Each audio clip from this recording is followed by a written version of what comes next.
তাহলে সাওয়ার লুম এই হিন্দি গানটার একটা ইন্ট্রো পার্ট আছে যেটা আপনাদের শেয়ার করব। আমার অ্যাকচুয়ালি ক্লাসও চলছে, তাদেরও কাজে লাগবে, আর আমি ইউটিউবে আপলোড করলে আপনাদের সবার কাজে লাগবে। বুঝছেন? তো সা রে হোল স্টেপ পরে গা মা, তাহলে কি হলো সা, তারপরে হোল স্টেপ পরে রে, তারপরে হোল স্টেপ পরে গা, তারপরে হাফ স্টেপ পরে মা। তাহলে নোটেশনটা হচ্ছে গা মা গা রে, তাহলে কি হলো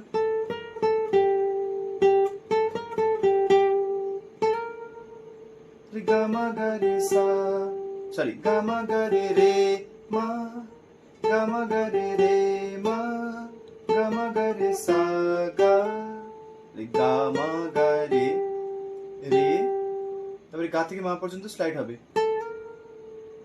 হালকা ভিব্রেটো ইউজ করতে পারি। গা মা গা রে সা গা, এই যে সা এর পরে রে থেকে গা স্লাইড হচ্ছে সা গা। এগুলো বারবার এই ছোট ছোট ফ্রেজ গুলোকে প্র্যাকটিস করতে হবে যদি মানে আরো ক্ল্যারিটি আনতে চান। তাহলে গা মা গা রে, গা মা গা রে রে মা, ঠিক আছে? এই পার্টটা আর কি এপিসে স্কেলে করলাম। এখন যদি প্র্যাকটিসটাকে আরো ভালোভাবে করতে হয় এই ছোট্ট পার্টের উপর দিয়ে, তাহলে আমি সাজেস্ট করবো যে সমস্ত স্ট্রিং এ যেখানে এফ নোটটা আছে সেটাকে সা ধরে, সা এখানে এফ রে গা, গা মা গা রে রে মা, গা মা গা রে সা গা। প্রথম প্রথম স্লাইড যাদের অভ্যাস নেই সাউন্ড আসবে না, কিন্তু বারবার করতে করতে কিন্তু সাউন্ড চলে আসবে। একটু কেয়ারফুল থাকবেন, অবশ্যই অনেকে মানে আঙুলে চোট পান।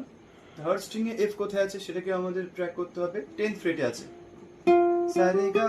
আমার অ্যাকচুয়ালি ক্লাসিক্যাল গিটার হওয়ার কারণে এখানে যাচ্ছে না, সেটাকে আমি অ্যাভয়েড করলাম, বাট সবাই বাকিরা যারা এখানে কাটওয়ে আছে অ্যাটেম্প্ট করতে পারেন।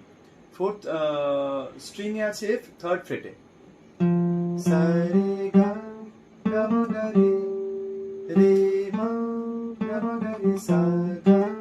অ্যাকচুয়াল টোনটা কিন্তু এটাই আছে, যে অরিজিনাল গানটা তার যে অ্যাকচুয়াল টোনটা এখানেই আছে, এই অক্টেভে আছে। 5th স্ট্রিং এ আছে 8th ফ্রেটে সা রে গা, গা মা গা রে, এখানে আমার আঙুল যাচ্ছে না, গা গা মা গা রে রে মা, গা মা গা রে সা গা। 6 নম্বর স্ট্রিং এ এখানে এফ আছে, অবভিয়াসলি ফার্স্ট ফ্রেটে এফ আছে, গা মা গা রে রে মা, গা মা গা রে সা গা।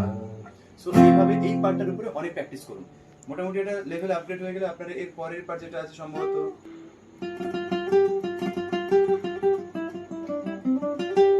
তারপর একটা পার্ট আছে, এটা আরেকটা ভিডিওতে শেয়ার করবো।